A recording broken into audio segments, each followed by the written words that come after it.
अगर आप कोई मैन्युफैक्चरिंग यूनिट चालू करने जा रहे हैं तो आपको जीएसटी और उद्यम, इसके अलावा पॉल्यूशन कंट्रोल बोर्ड की भी एनओसी लेने की जरूरत पड़ेगी। स्वागत है मित्रों हमारे YouTube channel A deep dive by Deep Mishra में। और हम चर्चा कर रहे हैं आपसे इजी बीज टिप्स के उस सीरीज में जिसमें हम आपको छोटे छोटे टिप्स देते हैं स्मॉल एमएसएमई उद्योगों को लगाने, उनको चलाने या इस तरह के किसी व्यापार को करने के लिए। आज हम आपसे चर्चा कर रहे हैं पॉल्यूशन कंट्रोल बोर्ड की एनओसी के बारे में। तो पॉल्यूशन कंट्रोल बोर्ड की एनओसी क्यों ली जाती है?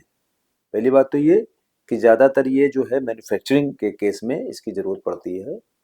और जरूरत इसलिए पड़ती है क्योंकि कोई ऐसी इंडस्ट्री जिसमें कि इस बात का खतरा है कि इससे प्रदूषण फैल सकता है, किसी भी तरह का पॉल्यूशन फैल सकता है, तो उस केस में एनओसी लेनी पड़ती है।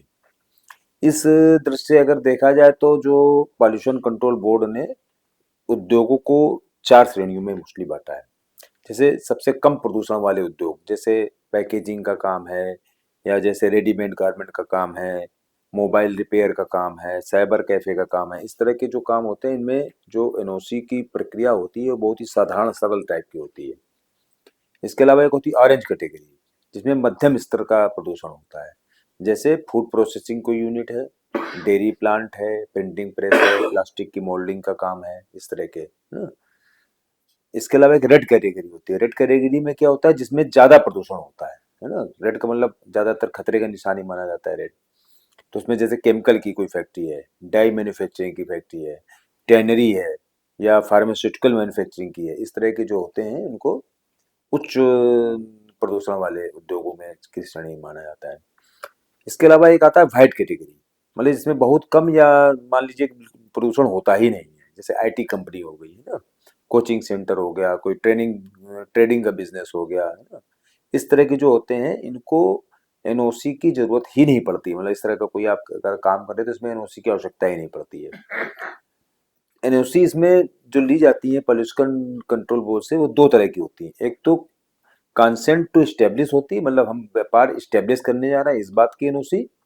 और दूसरा कंसेंट टू ऑपरेट, मतलब हम व्यापार चालू करने जा रहे हैं, जो जिस श्रेणी का होता है। अगर पहले आप स्टेब्लिश करने से पहले आपको जो लेना पड़ता है उसको कंसेंट टू स्टेब्लिश कहते हैं। जब आप स्टेब्लिश कर लेते हैं, व्यापार चालू करने जाते हैं, तो व्यापार चालू करने से पहले आपको कंसेंट टू ऑपरेट की का एनओसी लेनी पड़ती है।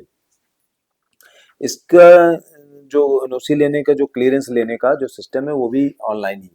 हमने जैसे पहले ही बताया आपको, ज्यादातर अब सारे काम जो है सरकार के इस तरह के जो उद्योगों को संबंधित है, व्यापार से संबंधित है, सब अधिकांशतः ऑनलाइन हो गए हैं। ये बात दूसरी है कि उस पूरे सिस्टम में कहीं ना कहीं ऐसा लूपहोल बनाया जाता है कि जिससे कि उनके जो जो भ्रष्टाचार वाला काम है वो अपना कहीं ना कहीं से किसी तरीके से निकलता रहे, उसकी व्यवस्था वो बना लेते हैं। लेकिन तब भी मोस्टली जो काम करने का तौर तरीका है वो पूरा मतलब जो है ऑनलाइन रखा जाता है।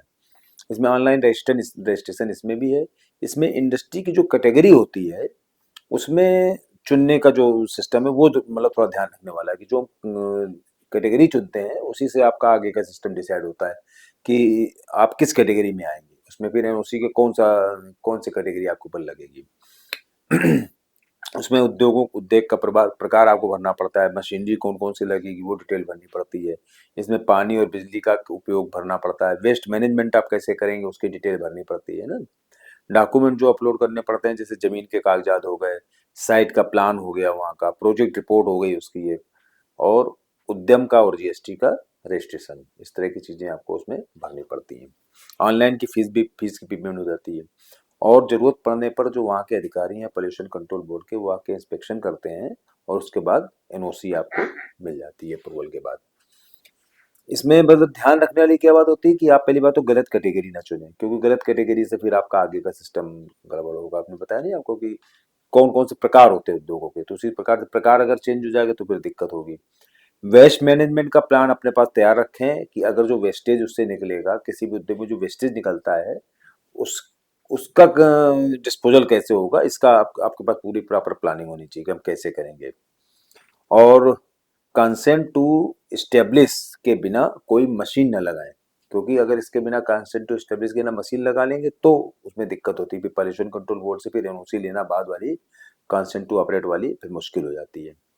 और जैसा कि और दूसरे कुछ लाइसेंसेस में होता है जहाँ पर जो भी लाइसेंस होंगे वहाँ सब जगह रिन्यूअल का सिस्टम जरूर होता है, तो इसमें भी रिन्यूअल के लिए आपको टाइमली करवाते रहें। रिन्यूअल में क्या होता है, जैसे किसी भी चीज़ को जहाँ रिन्यूअल का सिस्टम है, इसका मतलब ये है कि बीच बीच में उस चीज़ को चेक करने की जरूरत है कि जो प्रक्रिया बताई गई है, जो सिस्टम बताया गया है सरकार द्वारा या उस विभाग द्वारा, वो आप पूरी तरीके से फॉलो कर भी रहे हैं कि नहीं कर रहे हैं। अगर एनओसी नहीं लेंगे तो क्या होगा, पहली बात तो जुर्माना तो लगेगा, ये तो एक सामान्य सी बात हो गई। उद्योग को, आपकी इंडस्ट्री को, आपके फैक्ट्री को सील किया जा सकता है, मतलब पूरी तरीके से चलाने से मना किया जाता है। बिजली कनेक्शन बंद कर दिया जाएगा अगर आपने एनओसी नहीं लेंगे। और उसके बाद भी कानूनी कार्रवाई भी आपके ऊपर हो सकती है, मतलब कि जो पोल्यूशन कंट्रोल बोर्ड के अंतर्गत जो भी कानूनी कार्रवाई हैं वो भी की जा सकती हैं। तो इसीलिए अगर आप कोई मैन्युफैक्चरिंग या फूड प्रोसेसिंग इस तरह का कोई उद्योग आप चालू करने जा रहे हैं तो पॉल्यूशन कंट्रोल बोर्ड की क्लियरेंस जरूर लें, क्योंकि ये केवल कानूनी जरूरत नहीं है, ये क्या है कि ये आपकी जिम्मेदारी भी है। जिम्मेदारी आपकी पर्यावरण के प्रति, अपने समाज के प्रति, है ना। और अगर आप इस जिम्मेदारी को पूरा नहीं करते हैं तो जैसा हमने बताया आपको हर तरीके का खामियाजा भुगतना पड़ेगा। जुर्माना लग सकता है, आपका चलता चलाया उद्योग बंद हो सकता है ना। पहली बात तो उद्योग चालू ही करने नहीं मिलेगा, लेकिन मान लो आपने चालू कर लिया बिना बताए तो वो बंद हो जाएगा, वो कानूनी कार्रवाई जो होगी वो अलग से। तो इस तरह की चीज़ों से बचने के लिए बेटर यही है कि आप पोल्यूशन कंट्रोल बोर्ड की क्लियरेंस या एनओसी जरूर लें। आज के वीडियो में फिलहाल इतना ही, मिलते हैं ब्रेक के बाद।